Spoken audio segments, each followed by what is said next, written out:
आप सभी को राधे कृष्ण। आज के वीडियो में आप माता सीता की कहानी सुनेंगे। माता सीता ने दशरथ जी का पिंडदान क्यों किया था और माता सीता ने किसको श्राप दिया था। हमारे हिंदू धर्म के शास्त्रों में मनुष्य पर 3 प्रकार के ऋण बताए गए हैं। एक होता है देव ऋण, और दूसरा होता है ऋषि ऋण, और तीसरा होता है पितृ ऋण। यज्ञ करने से देव ऋण और स्वाध्याय करने से ऋषि ऋण और श्राद्ध तथा तर्पण द्वारा पितृ ऋण से मुक्ति पाने का रास्ता बतलाया गया है। हमारे पूर्वज देवताओं और हमारे मध्य सेतु का कार्य करते हैं, और जब हम पितरों को श्राद्ध के दिनों में तृप्त कर देते हैं तो देवों तक हमारी प्रार्थना बड़ी सुगमता से पहुंच जाती है। वनवास के दौरान भगवान राम, सीता और लक्ष्मण पितृपक्ष के समय श्राद्ध करने के लिए गया धाम पहुँचे। वहाँ पर श्राद्ध कर्म करने के लिए राम लक्ष्मण जी आवश्यक सामग्री लेने चले गए। उधर दोपहर हो गई थी। पिंडदान का समय बीता जा रहा था और सीता जी की व्याकुलता बढ़ती जा रही थी। उसी समय दशरथ जी की आत्मा ने उन्हें आभास कराया कि पिंडदान का समय निकला जा रहा है। यह जानकर माता सीता असमंजस में पड़ गईं। समय के महत्व को समझते हुए माता सीता ने निर्णय लिया कि वह अपने ससुर दशरथ जी का पिंडदान करेंगी।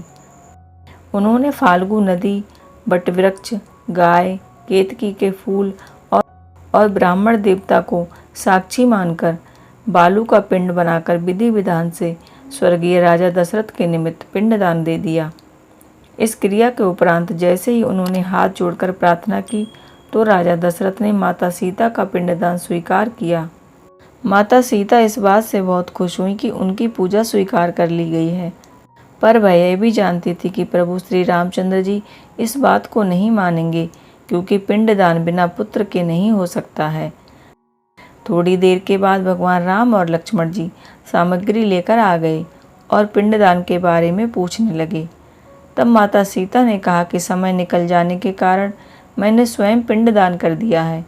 प्रभु राम को इस बात का विश्वास ही नहीं हो रहा था कि बिना पुत्र और सामग्री के पिंडदान कैसे हो सकता है और इसे स्वीकार भी कैसे किया जा सकता है। तब माता सीता ने कहा कि यह फाल्गु नदी, केतकी के फूल और बटवृक्ष, गाय और ब्राह्मण देव गवाही दे सकते हैं। सभी ने श्री रामचंद्र जी के सामने झूठ बोल दिया, कहा कि सीता माता ने कोई श्राद्ध नहीं किया है। केवल बटवृक्ष ने झूठ नहीं बोला और उन्होंने माता सीता की बात को सत्य कहा।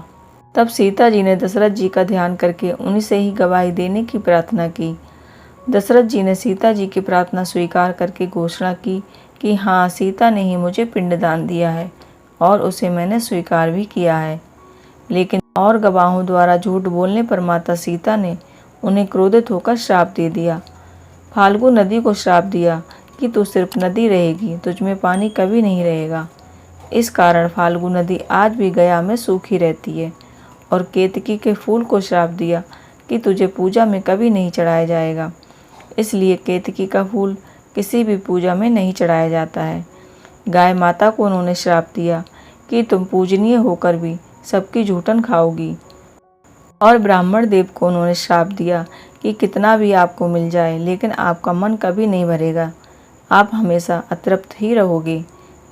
लेकिन बटवृक्ष को माता सीता ने आशीर्वाद दिया कि तुम्हें लंबी आयु प्राप्त होगी और तुम दूसरों को छाया प्रदान करोगे तथा पतिव्रता स्त्री तुम्हारा नाम लेकर अपने पति की दीर्घायु की कामना करेंगी।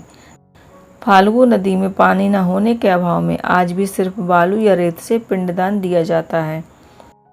इस प्रकार भगवान राम ने बटवृक्ष की बात मानकर सीता जी की बात मान ली।